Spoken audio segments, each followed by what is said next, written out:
The urgency of tackling the climate crisis has never been greater. We've experienced the hottest years on record, heat waves, wildfires, and hurricanes. People around the world are already suffering from the impacts. We need to reduce emissions to tackle the climate crisis for our planet and ourselves. That's why reaching climate neutrality is so crucial. Climate neutrality requires dramatically reducing emissions on the one hand, while increasing removal of carbon from the atmosphere on the other. If negative emissions exceed overall emissions, we have reached climate neutrality, or net zero.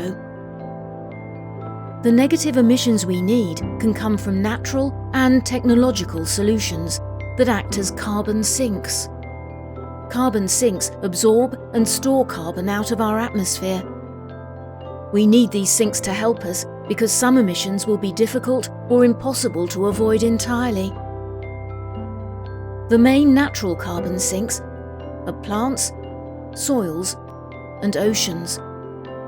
But already many of them are losing their ability to store carbon due to human activities, making them sources of emissions instead. To reach climate neutrality, we have to protect and strengthen them.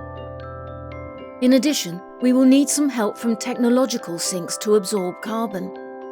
However, technology should not be an excuse to avoid reducing emissions in the first place, or to avoid protecting our natural sinks.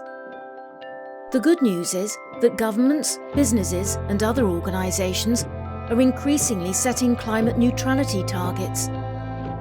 But we have to make sure these declarations are met with real action, not just empty promises. So what do we need to do? Reduce emissions as much and as quickly as possible. Protect natural carbon sinks. And invest in developing sustainable climate technologies. Reaching net zero will put us on a path towards a more sustainable and fair future. But we're also running out of time. We have to act now to reach climate neutrality.